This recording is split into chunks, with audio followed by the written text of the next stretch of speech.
అవని అయితే బాధపడుతూ ఉంటుంది అక్షయ్ అన్న మాటలకి. అది చూసి పల్లవి అయితే హ్యాపీగా ఫీల్ అవుతూ ఉంటుంది. ఇక అవని దగ్గరికి వాళ్ళ అత్తయ్య వచ్చి, బాధపడకమ్మా, అక్షయ్ ఏదో కోపంలో ఉన్నాడు, ఏదో పొరపాటు వల్ల వాడు అలా ఇదయ్యాడు, అయినా కోపం సద్దుమణిగయ్యాక ప్రేమగానే చూసుకుంటాడులే, అయినా వాడి కోపం గురించి నీకు తెలిసిందే కదా, నీకు చెప్పాల్సినంత అవసరం లేదు, కానీ బాధపడకు అని చెప్పేసి అంటూ ఉంటుంది. పెద్ద పెద్ద సమస్యలనే పరిష్కరించిందని ఈ చిన్న దీనికి బాధపడుతున్నావా అని చెప్పి అక్కడి నుంచి వెళ్ళిపోతూ ఉంటుంది. ఇక అవని అయితే అలా బాధపడడం చూసి, అయ్యో అక్క, అత్తయ్య ఎంత బాధ వచ్చినా నీ బాధ బావకి నీకు మధ్య దూరం అత్తయ్యకి తెలియదు కదా అని చెప్పి అవని దగ్గరికి వచ్చి ఇలా అంటూ ఉంటుంది. ఏంటక్క, బావగారు అలా అనడం చాలా బాధాకరంగా ఉంది కదక్క అనేది అంటూ ఉంటుంది. ఇక అవని అయితే చాలా కోపంగా పల్లవి కాసేత చూస్తూ ఉంటుంది. ఏంటక్క, అయినా ఇలా చేసావేంటక్క అని చెప్పితే చాలా దినుగా నవ్వుతూ ఉంటుంది. ఇదంతా నువ్వే కదా చేసావు అని చెప్పి అవని అంటూ ఉంటుంది.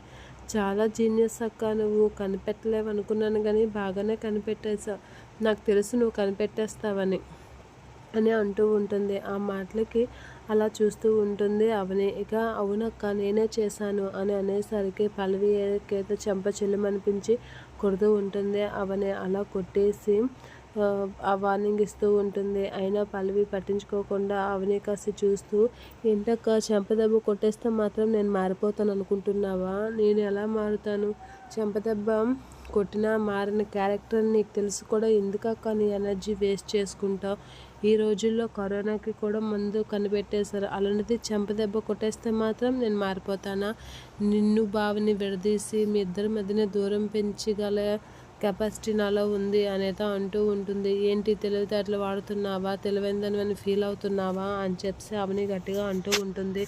ఇంకా నీకు అర్థం కాలేదక్క, తెలివైందని కాబట్టే బావని నేను తిట్టేలా చేశాను, ఇంకేం చేయాలి అనేది అంటూ ఉంటుంది. నీ బుద్ధి మారకపోతే ఎదురు దెబ్బలు చాలా తగులుతాయి పల్లవి అనేది వార్నింగ్ ఇస్తూ ఉంటుంది అవని.